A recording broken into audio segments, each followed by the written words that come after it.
Hello and welcome to the Embrace Your Destiny podcast. My name is Sandra Dawes and I'm your host.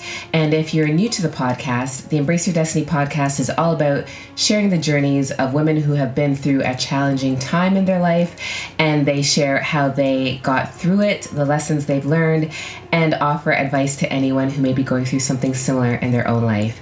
And today my guest is Lynne Hurdle. And Lynne is a communication expert and conflict resolution strategist, facilitator, speaker, and leadership coach with over 35 years experience in blending the connection between communication, conflict, and culture into her unique style of engagement for leaders.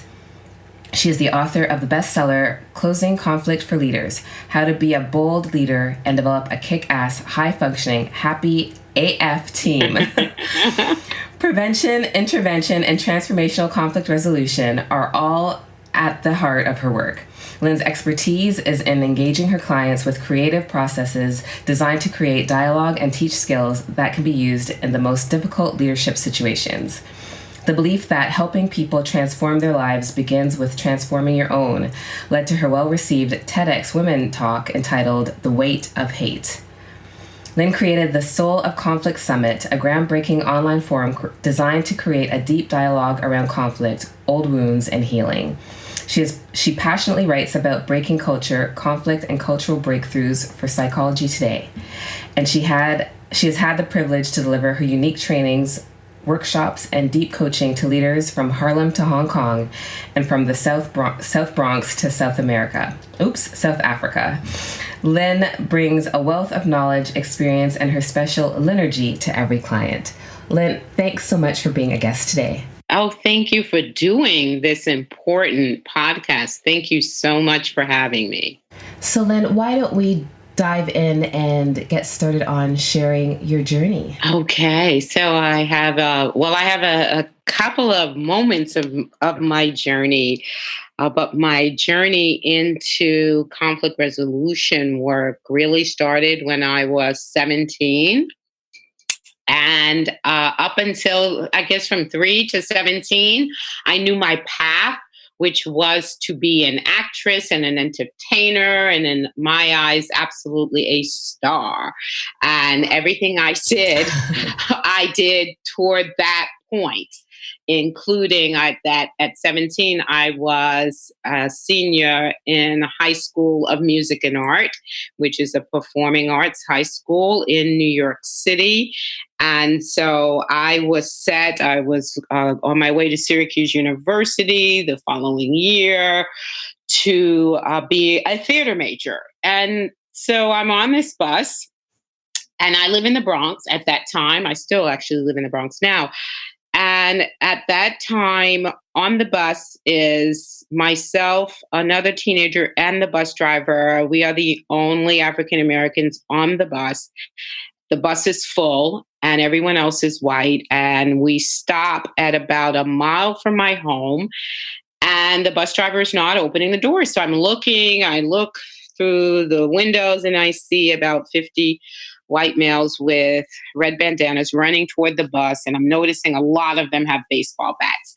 And they surround the bus, and they're screaming the N-word and screaming for us to come off the bus. And the bus driver refused to open the doors, and they begin to try to tip the bus over. And the only thing that stopped them is that across the street comes another bus filled with African American kids. And so they run over there, and I jump off the bus with the other teenager who I didn't know at the time, but he went to my school, and he's terrified because he just moved into the neighborhood. He was literally only there a week and had no idea how to get home. I took him home, and as soon as I left him, I can remember the thought coming in my mind and fully in my spirit too. I have to do something about this. I have to be able to bring people together around these issues. And I do not know where that came from, because as I said, I was going to be a star. Right. You had your path lined up, and yeah. From 3 years old. So truly, I had no idea what I was going to do with that, but I was really certain of it. And as it would happen, that next year, I went to Syracuse, and the following year, they started this new program called Nonviolent Conflict and Change. And I switched from theater into that program. And that started me on the path of learning about conflict resolution and mediation. And I have not looked back. It's been over 35 years, and I've made my life and career in this work. Wow. I did conflict resolution, dispute resolution in high school as well. There was a program in our high school because there were lots of fights happening. Not so much race related, but just, regular teenage angst sort of things going on. And There was a pilot project with the school board at the time. And I remember thinking it was kind of cool to be chosen to be on this, but I didn't understand the value of it until after I graduated from my undergraduate degree, and I saw a certificate in dispute resolution, and I am a lifelong student. So I was like, oh, let's do this and let's see where that takes us. But I feel like everybody should have dispute resolution under their belt, whether they want to be a mediator or not, because it helps so much in your interactions with your family, with people on the street, in your job. Like, it's one of the most valuable tools to have under your belt, I think. I think so too, because conflict is everywhere and it's in every part of our lives. And people really don't understand that, which, brings me actually to the second piece of my story, which was the major crisis, heartbreak in my life that really made me shift in a huge way. And that is that my mom died actually a year before I became a mom myself. And she died from breast cancer. And it was up until that point. I mean, I had lost my grandmother, who I loved dearly. And so that was a pain. But the pain of losing my mom, like, I had no idea how significant that pain would be. And particularly right before I became a mother myself. So that really took me through quite a lot, through depression, and certainly through just wondering why it would be such a cruel thing. Why such a cruel thing would happen that before I became a mom, or right before that she would pass. And so it took me a really long time to push through that. Thank God for our son, because he really, he were those moments of sunshine for me. But what it also did was it helped me to answer a very nagging question in my business. And the question was, why aren't people using these conflict resolution skills in their everyday life? Because I do trainings, and people would love the trainings, and we do all this work in trainings, and then they'd come back. The school or the company would send them back. They're not using them, and you talked about being a peer mediator. It might be a mediator. Right. You're not using them. And even the people that we're working with, like, people aren't using these skills. Like, what is it? What is it?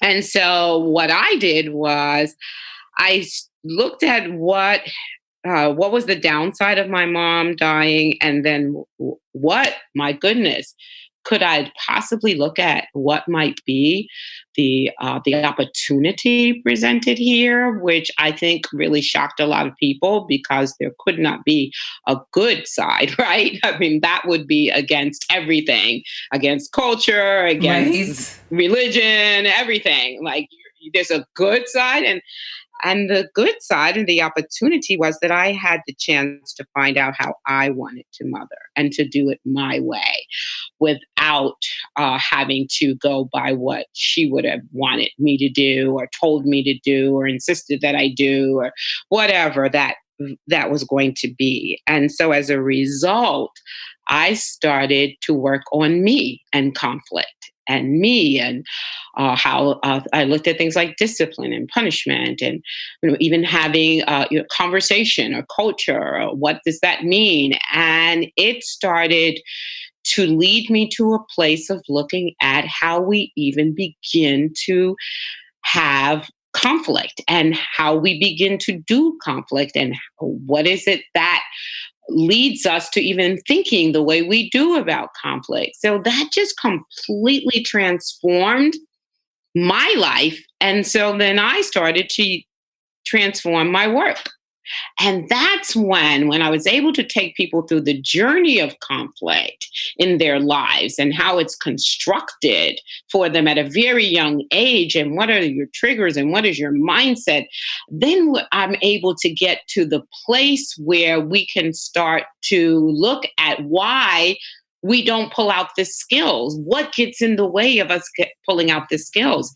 And it all has to do with how conflict was even constructed for us and how we don't override our triggers. We just let them lead us into reacting in ways that aren't the best. Right, because there's a certain lack of self-awareness.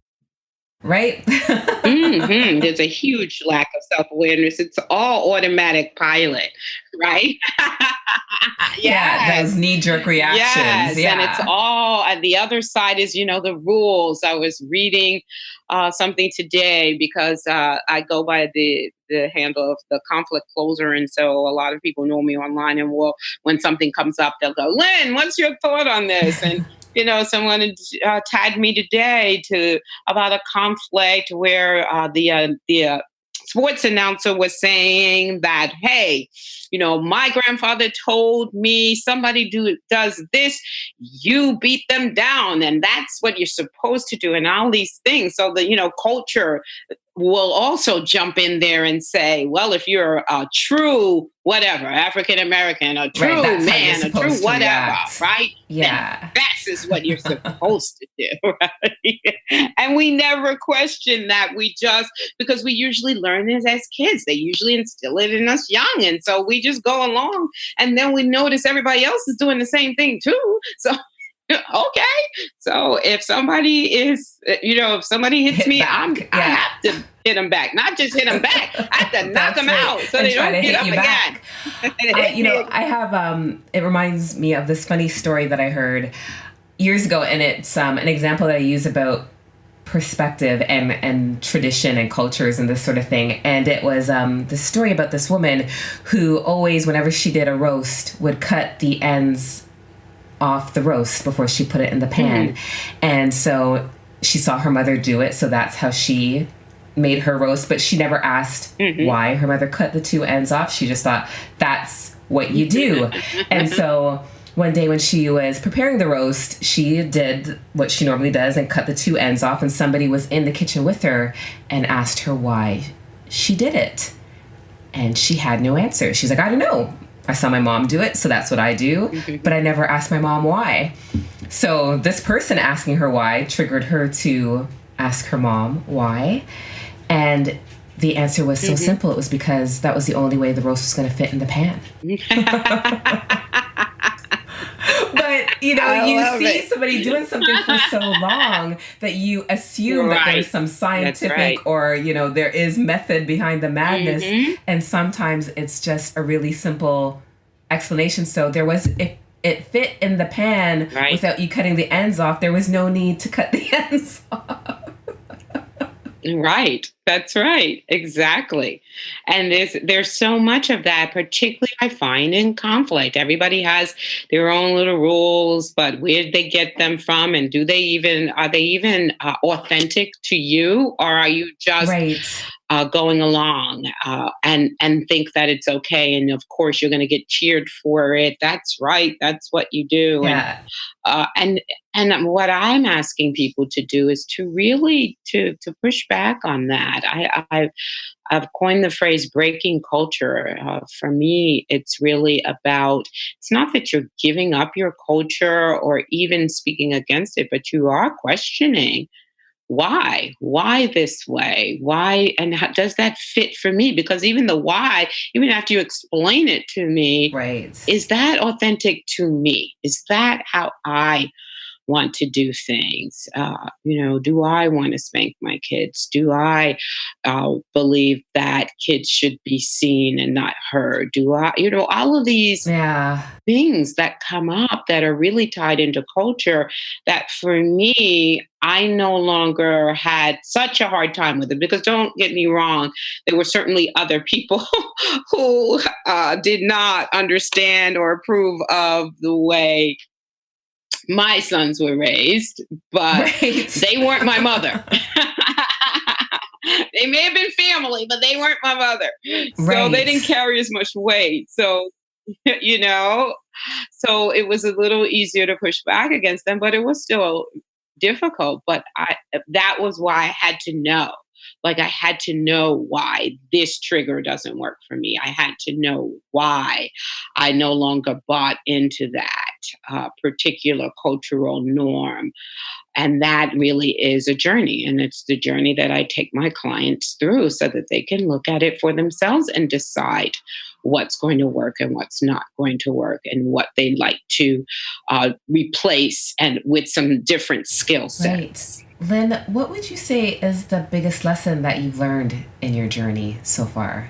Ooh, wow, that's a really good question. Oh, I think the biggest lesson that I learned is that I really can override a trigger. That I really can stop myself simply through awareness that I am being triggered, that it's leading me to some place that I do not want to be led to, and there's got to be another way. There's got to be a different way, and a way that doesn't involve my crushing someone else, and in particular my sons, or any kids or young people. I don't like to crush people in general, but kids in particular, young people in particular, can be crushed so easily. And I would rather hold myself back and figure it out than just unleash whatever is trying to come out. Right, because it's me. not always, or in most cases, not the most productive way to handle it. It's not productive. It's one of those things that you just explode. And then once you're able to come down, even if you don't know how to do it differently, what you feel Yes. is that you yeah, wish that you regret had. is You is know? not nice. Yes. Yeah. No, it's not. It's not a good feeling. And nor is it one that I want to continue to have to live with over and over again. I have that responsibility, as far as I'm concerned, to use different methods, to use some skills, to use some tools, even if it's very difficult in the moment. Right. It reminds me of that quote, when you know better, you do better, right? Mhm. Yeah, I think that that's an overrated quote. I Yeah. hear Oprah use it a lot, and I'm like, no, that's actually not true. That people know better, but they still don't do better. When you do Right. better, you do better. I feel like That's it. for me, That's it's it. that when you know better, you have an obligation to do better, but you don't Yes, always there it step up is. to the plate to, Always do it. Right.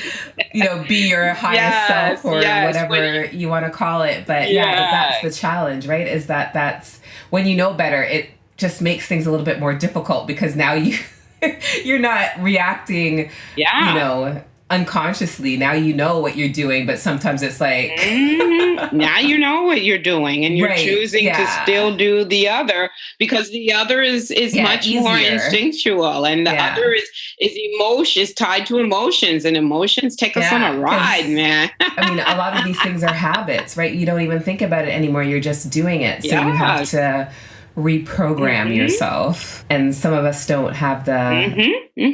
Hmm. willingness or the energy to do that. Right, and some of us also play the power card because it's easier. Right.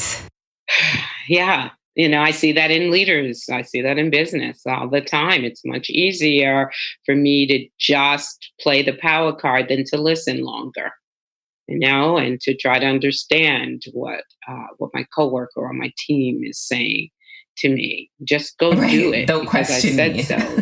It's Yeah. so much easier as a leader, as a parent, I mean, whatever it Yeah. is. Yeah. That is the challenge though, right? To Mm-hmm. really be Mm-hmm. open to the opportunities, because you know that if you can communicate better and manage conflict in a healthier way, that everybody's going to be happier and you're going to be more productive. Yes. And you're going to have better Absolutely. Yeah. relationships everywhere.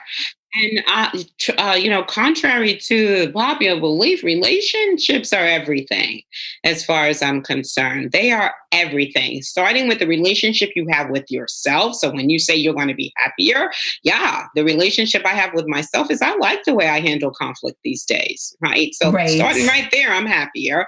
And then you have relationships, more and more businesses are noticing or taking into account that it's the businesses that help their employees develop better relationships that are thriving more because people want to be productive for the company because they have buy-in. I Right. like the people I work with. I come to work and I'm looking forward to this, and we work together and we do it well, and so of course the company's going to thrive.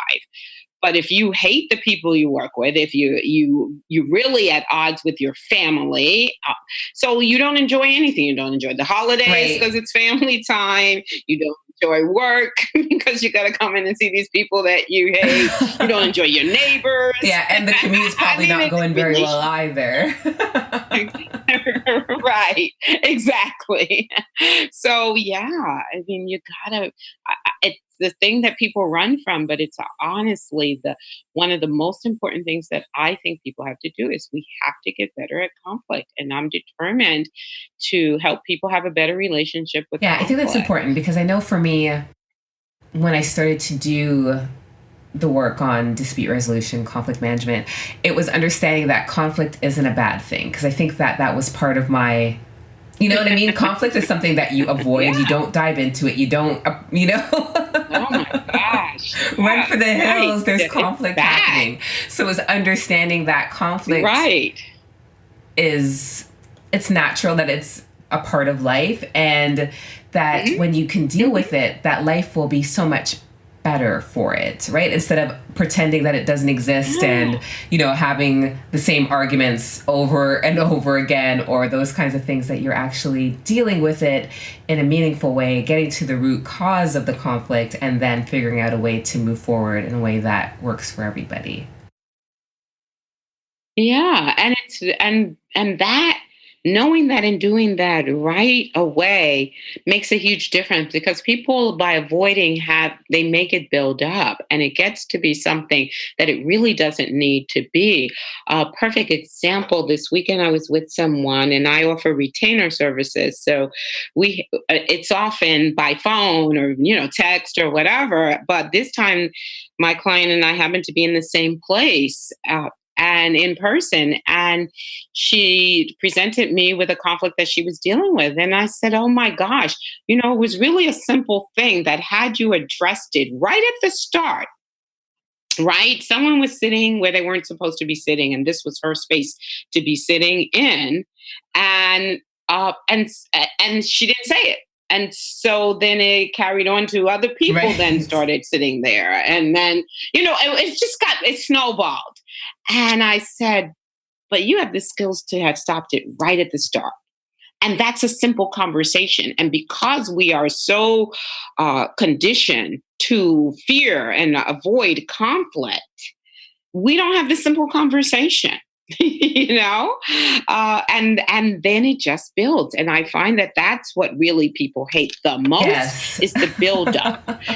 It's like, oh my gosh, this thing got so Right, and then big from when what? you get down to what caused it in the first place, you're like, really, how did it get this serious? Because it never started off that serious, but I left it alone thinking it would just go away, and now it's this Yes. massive thing. Yeah. Yes.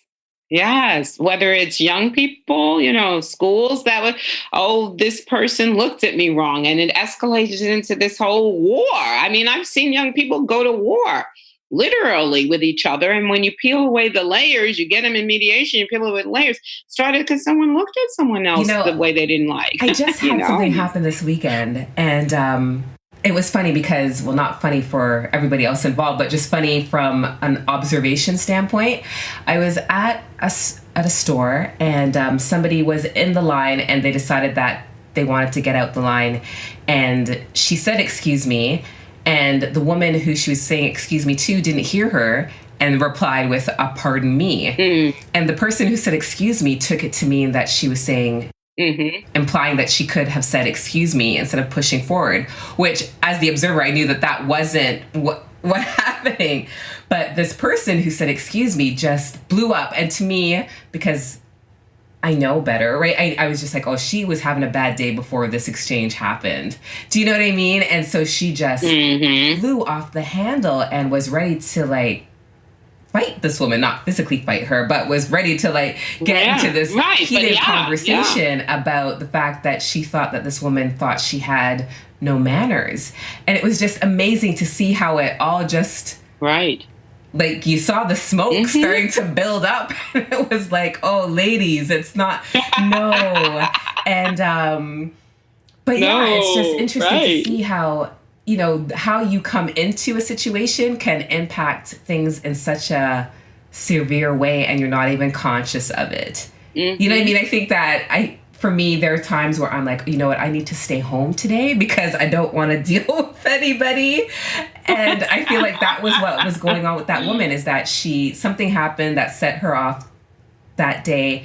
And no matter who got in her way, whether it was by accident or on purpose, they were going to get it. And, you know, understanding that is so big. It is huge. And it makes a huge difference. And being able to say things, you know, being patient is the other thing. I find that when people really do work on conflict resolution, that they start to work on having to have patience. We have so little patience with one another.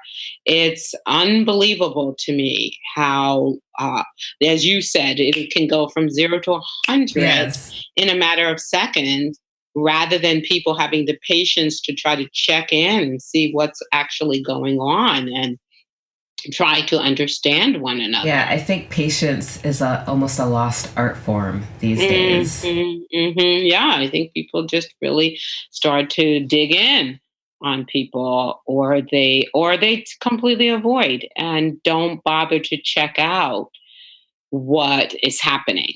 Right? And people want their minds to be read. When people don't read your minds, that is still not they're not teaching that in high schools or university yet. Right. With all the technological advances, mind reading is still not a skill that we have. So we have to talk to each other in order to find out what's being meant by what people are saying or doing. Yeah. And instead, not only do we read minds, we make these assumptions about why they're doing what they're doing. And it's always negative. So we're upset that people can't read our minds, but then we think that we can read their minds to know what their motivations and intentions are. Yeah. That's right. They just don't respect me. And that's why they're doing it. Right. They don't know. You know, chances are they don't know. So you have to tell them, and you can tell them in a way that, you know, and then the other thing, I don't want to hurt people's feelings. It's not about hurting people's feelings. Like, how are you going to say it? Like, really? How are you planning to say it? Because there's a way to say it. And hey, you're not responsible for someone else taking it that way if you say it in the best way that you possibly can. But if that's how they take it, then that may extend and prolong the conversation, but you're capable. I think we don't understand how much more we are capable of. Right. We are not going to fall apart. We actually can have the difficult conversation and come out on the other side okay. That's right. Yeah, survive it. Yeah. So for me, I love the work because I really do help a lot of people take that journey. And a lot of times, like I said, they don't want to take it. but they recognize the Yeah. importance of doing it. And so by working with me, I help them to celebrate the times where they actually just take it on and they jump right in. They're not avoiding it and they actually use the skills. And sometimes they use them badly, but that's a lesson learned. And sometimes it's right on and it goes well. But it's all my experience is that however you think it's going to go, when you actually engage, it never goes that place. It never goes that badly. Or Yeah. hardly ever goes as badly as it did it in your Yeah, we're mind. pretty good at creating those worst case scenarios. Yes, yes. And I mean, very. I said to one of my clients, I don't understand how we're not all screenwriters because the Yeah, are pretty stories we good. put Yeah. together in our Oscar heads. worthy. Yes, they are very Oscar worthy. Yes. Lynn, what advice would you give to somebody out there, somebody listening who is struggling with managing conflict in their own life? Yeah. Well, I would say that the first thing that you want to do is to recognize that it starts with you. Because the most common thing that I am met with whenever conflict happens and someone comes to me about a conflict is that they want me to fix the other person. Right. And that is, I mean, that's just what people come for. If they come for a workshop, even if they're mandated for a workshop, whatever it is, or they come, they just want to talk to me about conflict in their life, whatever it is, they want to talk about Yeah, what's because wrong with the the other other person is the person. problem. It's not my fault. I didn't do Right. anything, Lynn. I swear. I didn't do anything. That's right. And so I want you to recognize that it starts with you, just Yeah. like it starts with me. Hey, that's the first place. So begin to think about how you even think about conflict and what is it that you often do when you are met with conflict, and start to look at, if you're an avoider, start to look at why and what is difficult for you about conflict. And then the second thing for me is learn to listen more and deeper. We just spend very little time listening. Most of us listen up to the point at which we wish to interrupt the other person. And that's pretty quickly in the conversation. Yeah. That comes pretty quickly. And what I want to say is listen beyond that place where you want to interrupt. Listen to fully understand. Number one, it's great to know what you're having a conflict about. That's number one, like really what you're having a conflict about. And number two, it's great then to be able to address what the conflict is about. We spend a lot of time talking about what the conflict is not really about because we've not listened long enough and understood each other well enough. And so we've jumped in at that place where we want to say we're right and they're wrong. And now we have extended this conversation. Whereas if I just listened through and really checked in with you to find out, is this what I heard?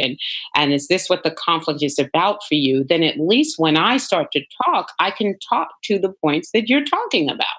Like this is what the conflict is about. So I would say that those two things, recognize that it's you, starts with you. Look at what it is that you even do in conflict and feel about conflict is the beginning place, and recognize where that works and doesn't work. And then listen more to the other person so that you can understand what the conflict is really about. And so when you start to address it, you are actually addressing those points. I think that's great advice because it's not like anybody can survive life without dealing with conflict. It's a part of the experience. So if we can manage conflict in a more productive, positive way, then why not take those opportunities to do that? Right. Exactly. And nothing has ever created major change but Right. conflict. Yeah. Nothing. Nothing else. Yeah. Major change has been created by conflict, and recognizing that conflict in its simplest form is just two opposing ideas that either create some kind of struggle or some kind of impasse. Yeah. right? That's, and I mean, so at its simplest form, that's what it is. And we're allowed, I mean, why wouldn't there be two At opposing least two, ideas? yeah. At least two. We're at least two. Yeah. We're all different. So why wouldn't there be two opposing ideas at some point in your day? Right. And I think that a conflict provides a great opportunity for something else even better than what was there before. So, yeah. Yes. Yes. Yes. And if we get on board and try to work together to resolve it, then we can do that and we can have these conversations. I've sat through many conversations. My youngest is 17, and I've sat through many conversations that were hard to hear and difficult and hurt my heart in some way. And I survived. And not only did I survive, but I learned a lot. I learned about what he was thinking and feeling. I learned what were the things that I did that didn't particularly sit well. It doesn't mean that I'm any less good a mother. It doesn't mean that I have any less authority by listening to him. It just doesn't. And we tend to think that as leaders, as parents, like, oh, if I allow them to say these things to me, that takes away my power. No, it doesn't. Yeah. You still have power. You still have that card you can pull. But at the same time, you've had an opportunity to really hear what's in their hearts. Because I'll tell you, with parents, one of the things that I hear all the time, my child doesn't talk to me. Well, when they did, what when they tried, when they do, what did you do, right? What did you do other than say, I want you to talk to me? Right? Because my mom used to say that all the time. And then she followed that by yelling and screaming. Hey, I don't have to talk to you. I really don't have to.